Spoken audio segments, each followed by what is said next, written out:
This is an excellent card from top to bottom. That's right. As good as the card was here in Houston, I feel like the folks out in Arizona are getting it even a little bit better than we did.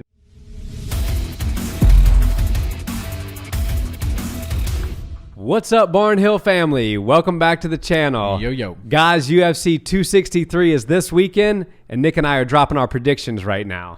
So, Nick, we have an incredible fight card. I mean, we've got 3 5-round fights, 2 of them title fights. One of them, the UFC's making titles, the BMF title. They could have creatively, the marketing team, just come up with something for Leon versus Nate. But all in all, this is just an excellent. I mean, the prelims are really good too. We have our teammate Lauren Murphy taking on JoJo Calderwood. Yeah. This is an excellent card from top to bottom. That's right. As good as the card was here in Houston, I feel like the folks out in Arizona are getting it even a little bit better than we did. Yeah, I really like how the UFC is conducting themselves ever since they've started to allow fans in the arenas, and they felt like they owed us something. Which, in fairness, they did more than enough by putting shows on and giving fighters opportunities to work. And I was dealing with fights not happening in front of people, but there is a big difference, and being able to see it is just super exciting for me. I really enjoy the fights now with the fans all there and seeing the energy that it gives to the fighters. And I feel that the fans being there kind of amplifies all the fighters' abilities and just the hype around the cards. On top of that, the matchmaking has just been perfect, and they're stacking all of these pay-per-views. So I'm very happy with this one. I feel like this could be the best one yet since the COVID unlocking. Yeah, I mean, listen, it's one of those things. It's like the bass player in a band. It's like until you take it away, until you take the fans away, you don't realize how much of an impact they made. Right. And so now that we've had some of these cards with live audiences and the energy of the crowd and the walkouts and the fighters addressing the audience, and then you go back to the Apex for these fight nights, which have been great, by the way. I mean, the Apex was one of the smartest things when you look back at, hindsight's always 20/20, but they got that one right. But even when you look at some of these fights at the Apex, since there's been live events, like, man, it's just not the same energy. So true. But this is an excellent card. Yeah. And let's just jump right into the predictions here, because we're starting off the card. The curtain jerker, so to speak, is a banger. Yeah. We've got Jamal Hill, the undefeated young light heavyweight. He's taking on Paul Craig. Now, he's a -290 favorite. Craig is a +230 underdog. Paul Craig, in his last outing, got Mauricio Shogun Hua to verbally tap to strikes. Yeah. And when you talk about Shogun, that's one of the toughest guys in the game. Yep. He's got 14 wins, 12 of which are by submission. And then Jamal is just a sharpshooter who's got some incredible striking. How do you see this fight going? This fight's really fun. This is an awesome first fight of the night. The matchmakers, once again, doing the right thing. These guys are going to kick the fight night off really well. And it's all about whose game plan gets executed better. Jamal Hill wants to keep this standing. Paul Craig definitely wants to take it down. And I, honestly, when you see that Jamal Hill's a blue belt and he's just now starting to work on his grappling skills, there's obviously a big disadvantage there, but it's hard to get somebody like him down. He's athletic, big, and can keep you at range with that striking. He's long. So Paul Craig's going to have a tough time getting in there, but I do think that this is going to be an experience game, and there's going to be some mental games, some cage experience, that type of stuff, some craftiness done by Paul Craig that's going to help him in potentially getting this thing done. I kind of see it going the distance and Paul Craig getting his hand raised. Interesting. Yeah, I see if Paul Craig wins this fight, it's by submission, because as you pointed out, when you've got a guy who has 14 wins, 12 of which are by submission, and he's taking on a guy that's got a blue belt in jiu-jitsu, that's a pretty big disparity. Yeah. And so, and I think Jamal Hill, watching him in his last performance, and I'm drawing a blank on who his opponent was, but it was a spectacular. Let us know in the comments, guys, if you can remember. It was just a spectacular strike. Oh, I'm sorry. It was Ovin St. Preux. Oh, He TKO'd OSP. I mean, TKO win. So while I do think Paul Craig, and who has some beautiful submissions, the Von Preux choke is OSP. So if the Q-Dog himself cannot get Jamal Hill to the ground and submit him, I don't quite see Paul Craig doing it, and I see that being his road to victory. Yeah. So for that reason, I'm going to go with the odds makers here. Knockout. I'm going to say Jamal Hill gets this done. You know what? I think he wins by decision. Yeah. I think 30-27, and it's a thorough striking clinic. Now, Paul Craig's tough to finish. Paul Yeah. Craig's a tough guy. Yeah, and Jamal Hill, he doesn't have a ton of octagon experience, but he's part of that new experiment that the UFC is running where they're not requiring you to have 10, 20, 30 fights outside of the UFC before you get in and you start to really make your name in the sport. 8-0, I think that's his record. Another right now. Contender Series Yeah, guy. he came into the Contender Series like 6-0 or something, rattles off a couple of wins in the big leagues, and now we're talking about him being on the main card. That's really awesome, and I feel like fighters are it's better for their careers if they're just getting shot right in there at 5-0, at 4-1, at 6-0, at something like that. That kind of record is fine. If you're proving yourself with spectacular victories outside of the UFC, go ahead and start your career because these windows of opportunities are very small and they're closing every day. And it's a shame to see certain people not get opportunities that they probably deserved because they've taken so much damage outside of the organizations that can actually afford to pay them and they can make a career out of. Yeah, totally agree. I mean, I couldn't be more of a fan of how the Contender Series is reshaping the fight landscape. Now, moving into a guy who was around long before the Contender Series, that's Demian Maia, arguably the most decorated jiu-jitsu practitioner to ever. I mean, you're talking about an ADCC gold medalist here. One of the best jiu-jitsu practitioners to ever grace the octagon. Submitted Ben Askren in the fight before last. This guy's a legend, but he's 43 years old. He's taken on Bilal Muhammad, who's looked very good lately, had that unfortunate eye poke against Leon Edwards, but besides that, he was on a 4-0 run. Here's the thing. Leon's only got 4 KO finishes and 18 wins. I think he's got 1 submission, but throw that out. You're not subbing Demian Maia. Right. Well, I don't know. Jacare, I just saw him get submitted. So crazier things have happened, but I would not put money on Demian getting submitted here. So I do see this fight going, at least to the 3rd round. And if Maia can start to slow Bilal down, I think his chance of submission goes up. As we saw, he submitted Askren later in the fight. So how do you see this one going? This is a very fun fight because it's 2 hungry guys. Demian Maia has been out for a long period of time because he's been waiting, and it's not his fault, and it's the coronavirus came, and so all the fights that were happening internationally stopped, and they had to go to one certain place in the Apex and have most of their fights. He wanted to have his swan song in Brazil. Unfortunately, that's not going to happen. So he did, age as he was waiting for that. And that's going to bring a little bit of a hunger to him because he wants to ride off into the sunset after this with a win and leave the UFC, the gloves in the octagon. And I would be happy for him to get that win. But Bilal Muhammad didn't get to prove his skills. And, the only thing worse than a fight getting canceled last minute is a fight getting canceled after 1 round because of something that is totally out of your control. You got poked in the eye. It wasn't your opponent's fault, really. It wasn't your fault. That's for damn sure. But it's just one of those things that kind of stings. And so now Bilal had to go through a whole nother training camp after, of course, making sure his eye's okay. So you've got 2 very hungry fighters, and they're hungry for different reasons. Yeah. And I feel like Bilal is just the younger, slightly hungrier guy that is going to be a little bit too fast, a little bit too much to handle. And obviously this is a high-profile fight for him. A win over Demian Maia will definitely push him forward in the rankings. So for that reason, I got Bilal Muhammad, but I do think it's going to go decision. Yeah, I'm picking Demian Maia to win this one. I just think he's got one more win in him. I just see, maybe it's just the romantic MMA fan in me that just wants to see Demian Maia get a submission victory over a really tough competitor and just lay his gloves in the octagon and be saluted by a roaring Arizona fans or crowd. So I'm going to pick Demian Maia. I do think that Bilal is susceptible to the submission later in the rounds, and I think Damian's going to find it. I mean, if you can submit Ben Askren, everybody was touting that wrestling versus jiu-jitsu, and everybody who is a grappler, whether you're a wrestling guy or a jiu-jitsu guy, paid attention to that fight because you were cheering for your team. Right. And on that night, jiu-jitsu won, and I think on this night, jiu-jitsu is going to win again. I see the ADCC champ getting a victory in his final fight. Yeah, and one last thing. We talk about the Mount Rushmores of UFC, of MMA, of the entire combat sports.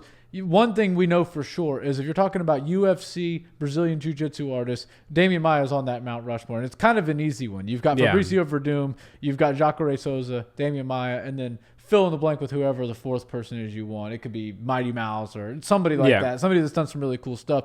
But Damian Maia is certainly on there, and a win in front of crowds would be super cool for him to get. But I'm thinking about it now. I can't imagine all these fights on Saturday night are going to go 5 rounds. So maybe this will be the one. I think Bilal Muhammad might actually overwhelm him with some striking because Damian Maia is not the best with his head movement and not the best with getting out of the way of punches. A TKO stoppage is actually what I'm going to go with late. I'm going to say 3rd round. Interesting. Yeah. So moving into the first of the 3 5-round fights now, we've got Leon Edwards, Nate Diaz. We all know the biggest odds differential on the card here. Leon is a minus 500 favorite. Nate is a plus 350 underdog. Nate hasn't fought since he lost to Masvidal, doctor stoppage at the end of 2019. Yeah. We know the Diaz brothers for a lot of things, and we love them for a lot of things. Their activity in the octagon is not one of them. That's right. But Leon Edwards has been out, if you throw the Bilal Muhammad fight away, which was essentially 1 round and then an accidental eye poke, no contest, both of these guys have actually been out for quite some time. Right. So, Leon was on an 8-fight win streak before the no contest. He's only got 6 KOs to 18 wins. We know Nate's hard to finish. So this one screams going all 5 rounds. This one screams to me all 5 rounds. Yeah. We might be up late on Saturday because this could be a very long card. Yeah, and Leon Edwards, obviously one of the most talented 170 fighters on the planet, maybe one of the best strikers in the entire UFC roster right now. He's really good. One thing that sticks out to me, though, is ring rust doesn't apply to certain people, and Nate Diaz is one of those people. There's, you see him when he fought Michael Johnson. It had been a while since he had fought, right? And then he came back and looked better than ever. It was kind of like a resurgence. He looked really smooth, really crisp. I feel like Nate's taking the training seriously. It's always good for Nate when his brother Nick is taking training seriously. And if you've seen the pictures he's been posting recently, he looks like $1 million. They both just did a triathlon or an Ironman not too long ago, so they're clearly in really good shape and peak Diaz style conditioning that they generally like to bring into the octagon. So I kind of feel like we might get an upset, a major upset. Wow. If you're from Northern California and you see the odds at minus 350 for your boy Nate Diaz, the Stockton Warrior, you better throw a few bucks at him because there's a good chance that he could make an upset. And I feel like Leon Edwards, this is high-profile fighting. And while he seems to be one of those guys that has ice running through his veins, everybody's susceptible to the big fight moments, and Nate Diaz is not going to bat an eye at those, but Leon Edwards might. Yeah. Wow. Nate Diaz, huh? You're picking him to win. I'm gonna go with the underdog. I'm going to go Leon. Yeah. But I hear all of your points, and I don't disagree with them. Trying to make my case. The people that sat next to me at the Toyota Center for UFC 262 were from San Francisco. They are from Stockton but now live in San Francisco. Yeah. They only flew to Houston for Nate Diaz. And then that flight they booked the flight, booked the hotels, everything prior to the fight being pulled and moved to this card. Not to personalize it, they did not even stick around for the main card. I mean, that shows you how serious the Diaz army is. I mean, these people travel for these guys, and they won't even stay and watch a UFC card. That's title fight. A title fight about to happen with Michael Chandler and Charles Oliveira because they could care less about that. That's how real the Diaz army is. Insane. But I see Leon Edwards. Everybody wants to see him make that statement win. We know how good he is. He's on an 8-fight win streak. The last time he lost, it was to a guy by the name of Kamaru Usman. Yeah. Maybe you guys have heard of him. Right. Quietly becoming the 170 GOAT. Yeah. And so I think that what we're going to see here is Leon come out prepared, come out sharp, look beautiful with the striking. And I don't see him finishing Nate because he's not known for his finishes. He's going to try, but Nate's going to last the whole time. Unless there's some sort of doctor's stoppage. But I see it being 49-46, 4 rounds to 1, clear victory for Leon, and then he fights the winner of Colby versus Kamaru. That's a good call. And, we did see him striking really crisp with the Bilal fight. I know it was only 1 round, but he was looking really good. and looking like he was going to be way too much for Bilal to handle. So I think you're making a good prediction, a safe prediction. I just got to go a little bit crazy. With Nate. Okay, I like it. I like a crazy prediction every now and then. And if you can get plus 350 odds on Nate Diaz, and you're a part of the Diaz army, why not take it? Throw a few bucks. Heck yeah. Maybe we'll see a Stockton slap. Yeah, I think I wonder if there's any odds on that, if you could place a bet. That I might place a bet on. Yeah. Whether or not there'll be a Stockton slap. Yeah. But so moving now into the first of 2 title fights, and coincidentally 2 rematches, 2 very close, very controversial fights. First being Deiveson Figueiredo versus the assassin baby Brandon Moreno. The first fight was a banger at the end, December 2020, at the Apex. Everything you could ask for. 125 is alive and well. There is no more discussion about pulling that division. Quite frankly, it's one of the most exciting divisions in the sport right now. Deiveson is the favorite here. He's minus 245 to a plus 205 from Moreno. I'm kind of leaning towards the fact that the odds makers probably have this one right. Yeah. Do you see Moreno pulling the upset here? Well, this is a great fight, and you've got the typical storyline of good guy versus bad guy. If you watch anything Brandon Moreno does, you have to love him. And if you watch Deiveson Figueiredo, there's a lot of people, the marks out there, are going to hate him. They're going to go, man, he showed up, he shows up late without a shirt on and a jacket on, and he got a streak in his hair, and he missed weight that one time, and all that stuff. I love it because he's playing the bad guy role, and he's doing it really well. He's a likable heel, just like George Masvidal, right? Yep. And Brandon Moreno is just nice, infectious personality. He seems like a guy who is really appreciative of the fact that the UFC's career that he's had has changed his life forever, and he's just relishing in the moment. However, we saw this fight happen, and when you have a rematch, you generally just need to go back and watch the first one. 9 times out of 10 rematches go the way the first one went. And if that is saying anything, that means this is going to be a very fun, competitive fight. But you have to remember, Deiveson Figueiredo came out guns a-blazing, and he was still sick, under the weather during that fight. And so obviously the first few rounds, he was just trying to get it done. And now that he's not going to have to try to pressure himself through this fight to get in and get out quickly, I think he's going to be a little bit too overwhelming for Brandon Moreno. Remember, he got a point taken away from him, and I think that point is the main reason that we didn't see him get a finish or get a clear-cut win. Yeah, I mean, Brandon Moreno fought beautifully in that fight, and he did everything he could to try to win that fight. He had his moments, even where he hurt Deiveson. But when I look back at the fight, I can't say so much that it was how great Brandon Moreno did compared to Deiveson. Mm-hmm. It was how great he did compared to how good I thought he was going to do. Right. He far exceeded my expectations. Yeah. But I think Deiveson really won that fight. I mean, the point deduction and everything. I really do see this fight going the same way. I think Brandon Moreno will be a champion of the 125 division. And I do think Deiveson Figueiredo at some point will move up to 135 because he's gigantic for the division. But I don't see Moreno being the champ of the flyweights until we see Deiveson as a bantamweight. He's the king of this division right now. That's not going to change on Saturday night. I'm going to become even more of a fan of Moreno than I am already because I know how he fights and I'm a fan of that style. But it's just not going to be enough to get past the rock star is what I'm going to call him of 125. Yeah, he's a beast. I've got him finishing the fight second round, probably TKO or one of those crazy submissions. But I think he does get the job done. And in the first fight, you have to remember, when you're watching fights and they seem close, or like a guy that you are is impressing you in a way that you didn't realize he could.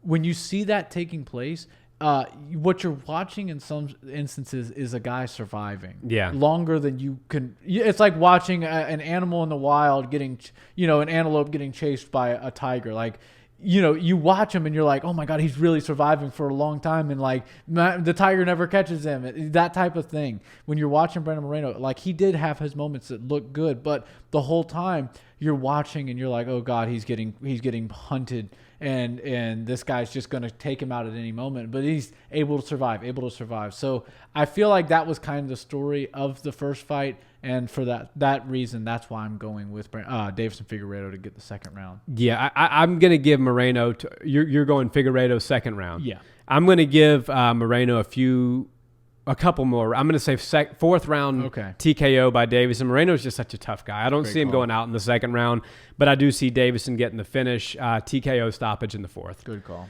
So moving on to the only rematch split decision. Yeah. We had a majority draw last time. This was a split decision victory for Izzy over Marvin Vettori.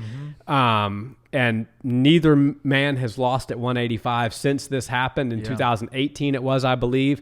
Marvin Vettori looks like a man on a mission here. He truly believes that he won that first fight, and he absolutely believes that he's going to prove it again in a statement win against Izzy. Izzy said, look, I went up and dared to be great at 205. I fell short, but make no mistake about it, I still sit on the throne at 185. This is a great fight. The build-up has been fun. I like both of these guys. I like both of their styles, but I'm sort of leaning towards Izzy because I just think that Marvin is going to be a bit too easy to hit for Adesanya for him to kind of last in those later rounds. I see it being very close early on, but I see Adesanya clearly taking over at the end of round 3 and into 4 and 5. Yeah, and I like that. I'm going with Izzy as well. You know, he did look really good against Jan. He was scoring more than Jan was. Jan scored those 2 takedowns because he had to. He was losing that fight. And in my opinion, Israel Adesanya is the best striker in the entire mixed martial arts world right now. There's nobody touching him. He's so good, so crisp. And, you know, it's a little bit of a delusion for Marvin Vettori to think he won that first fight. I loved the fight, but, you know, when you're listening to the announcement, the commentary on that fight, the third round is the only round you can actually give Marvin Vettori. And while he's holding Israel Adesanya down, people like Daniel Cormier and Joe Rogan are saying he's got to do something with this position or Herb Dean's about to stand him up. Whenever you hear them talking like that, that means there's not very much activity taking place on the bottom, especially from the person on top. So it's hard to say that that was an ultra dominant round, right? Izzy did get back up to his feet and finish the round standing up. So, you know, in my opinion, Izzy was the clear-cut winner that night. And while Marvin Vettori is much better and a completely different fighter than he was then, with a whole lot more experience, so is Izzy, just as much, if not more experience. And all of it has been basically 5-round fights and title fights and main event slots and all of that. So for those reasons, I do see Izzy getting his hand raised again. Because honestly, I don't see a world where Israel Adesanya goes on a 2-fight losing skid. Yeah, and you know, you always see when an undefeated fighter loses, how do they handle it? Yeah. Izzy seems to be handling this really well. You know, he says, look, I tried something, I fell short, but I still am absolutely a believer in my skill set. I corrected a few things in camp. I'm still with the same team. You know, you start to see an unraveling when people lose a fight and they change teams and they blame their coach. And Izzy didn't do any of that. He's with the same guys he was with. He said, we just changed a few things. We worked on a few things. We know what we need to work on now. We know what our weaknesses are. And I think we're going to come out and see that he's going to come out and we're going to see the best Israel Adesanya to date. And while Marvin is as tough as nails and he's not going to be finished, I see this being a striking clinic in the last 2 rounds. I see it being close in the early rounds, and I see Izzy clearly taking over and piecing Marvin up at the end of the fight. Marvin's going to shoot for a takedown, but I think Izzy's going to show us that he's improved since the Jan fight. Yeah, and you know, every fighter needs to continue to evolve and make progress. But Israel Adesanya, like I said, he was winning that fight against Jan Blachowicz. He was doing the right things. He doesn't need to throw his game plan away that it's been working 21 times or 20 times in a row, undefeated until his last outing. I think he just needs to keep doing what he's doing. And while I thought Paulo Costa was tough as nails and not able to get finished, I was way off on that. So I'm going to go Marvin Vettori getting finished in about the 3rd round. I think Izzy's going to really put it on him and make sure that this rematch doesn't get this guy doesn't get a 3rd crack at Israel Adesanya. I think he wants to keep him stuck somewhere in the middle of the rankings of 185. Statement win. That's right. Well, guys, thanks so much for watching this video. We hope you enjoyed our predictions, and we would love to hear yours in the comments. Settle the scores on the ones that Nick and I differed on. Let us know who's right and who's wrong. We always love chatting with you guys there, and that is literally one of our favorite things about this channel, which is growing. We're almost to 1,000 subs. Maybe by the time this drops, we'll be there, guys, and we really thank you and appreciate you for watching our videos. and giving us that like, comment, and subscribe for the algorithm. And then, guys, enjoy the fights. We'll see you in the next one. Have a wonderful day. Peace.